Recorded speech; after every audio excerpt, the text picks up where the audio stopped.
Bem, eu quero, em primeiro lugar, João, agradecer o teu convite, agradecer a presença aqui do nosso palestrante de Berkeley, o Henry, que vai trazer uma metodologia para favorecer a cooperação estratégica entre atores de diversas partes voltados para um projeto comum.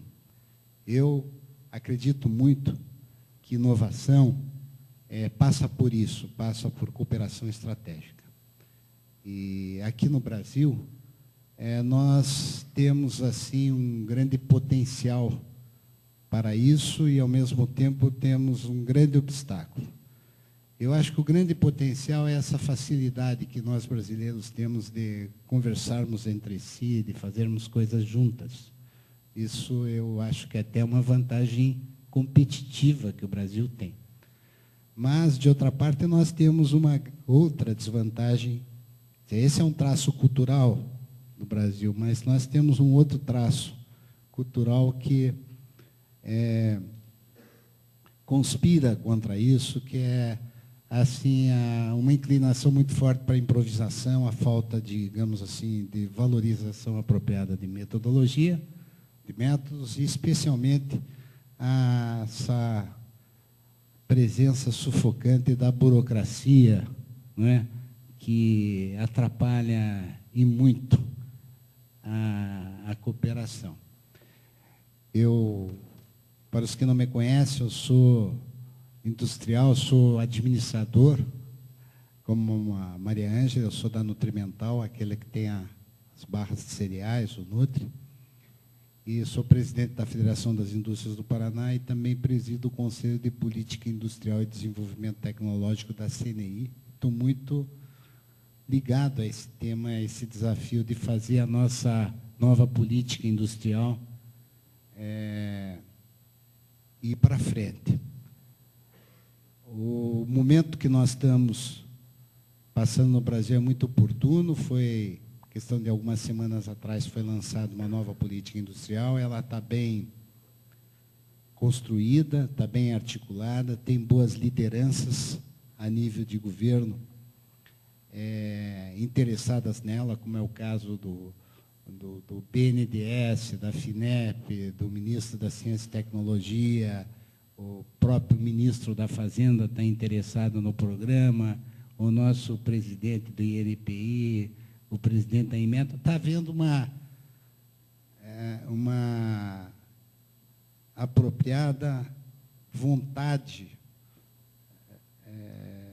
por atores importantes do governo com relação a levar adiante essa política. Ela está bem concebida também. Agora, ela, como de costume, a carência está, assim, não na falta de vontade, tá? Quem sabe na falta de capacidade por insuficiência de articulação, de coordenação, de articulação e até de uma institucionalidade insuficiente. Daí porque essa contribuição que vem de Berkeley é muito bem-vinda. Eu queria aproveitar aqui para falar que esse ano, no final do ano, em novembro, nós vamos realizar o 3º Congresso Nacional Congresso de Inovação na Indústria, e é uma oportunidade para nós cuidarmos de dois aspectos que são essenciais para levarmos adiante esse programa de desenvolvimento tecnológico no Brasil. Um deles é a necessidade de uma popularização da inovação.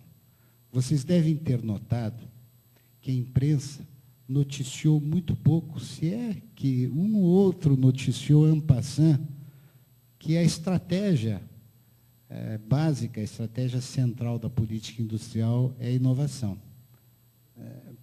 Praticamente não se falou disso na imprensa. E, no entanto, isso ficou explícito na apresentação da política de desenvolvimento produtivo, quando se diz que se traduziu a política em inovar e investir e exportar para crescer. Então, ficou bem explícito que a estratégia é da inovação. Os instrumentos, as políticas de crédito, as políticas de parte fiscal, de incentivos fiscais, a movimentação que está acontecendo dentro do BNDES, dentro da FINEP, dentro do Ministério de Ciência e Tecnologia, dentro da BDI, do INPI, do Inmetro, enfim, toda a parte está se voltando para valorizar e procurar identificar o que tem de inovação nos novos investimentos. O estímulo é nesta direção. E, no entanto, a imprensa não percebeu isso. Eu acho que isso é o relevante, e é isso que nós precisamos, de alguma forma, conseguir que seja entendido, percebido, valorizado e reconhecido pela sociedade brasileira. O tema inovação precisa ser um tema compreendido no ensino fundamental, no ensino profissional, nas universidades, na imprensa, no governo, no judiciário, no legislativo, no executivo, na cidade de São Paulo e na Vila dos Confins, em todas as partes do país. Porque é muito difícil ser uma empresa inovadora num contexto conservador, ou num contexto... Então, essa questão, acho que é uma questão muito importante, que a gente tem que levar em conta. De outra parte,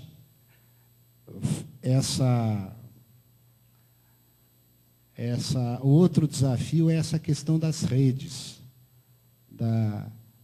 de redes de empreendedorismo, de redes de produção de conhecimento significativo, de conhecimento relevante para fazer acontecer a inovação. Nós podemos fomentar em muito isso, João Furtado, né? E temos que fomentar. Eu acho que essa é uma... aqui no Brasil, nós temos um ambiente cultural propício a isso. Então, na medida em que possamos identificar algumas estratégias que favoreçam com que, por exemplo, a universidade passe a conversar com as empresas, ou as empresas e os centros acadêmicos, principalmente os centros de pesquisa, sejam estimulados a fazer coisas juntos e se instale essa cultura que aqui no Brasil não existe, nos Estados Unidos, especialmente na Califórnia, isso é muito forte. Nós devemos dar ênfase nesse esforço de promover a cooperação entre a academia e as empresas. E mais, é necessário que a gente intensifique a vocação das empresas em fazerem coisas juntas, umas com as outras, e até entre competidores, porque tem áreas que são de interesse comum, especialmente quando pensamos no mercado global. Então, essa questão da cooperação, de estimular a cooperação em pesquisa e desenvolvimento, em inovação, é uma variável central da equação do desenvolvimento das empresas, das cadeias produtivas e da economia como um todo. Finalmente, eu queria chamar a atenção para um outro capítulo, uma outra variável crucial nessa equação, que é a questão da gestão. O Brasil tem uma produtividade muito baixa em relação a, por exemplo, os Estados Unidos. Na verdade, a nossa produtividade é 5 vezes menor do que a produtividade americana. Isso quer dizer que nós podemos crescer muito, tão somente com os mesmos recursos, tão somente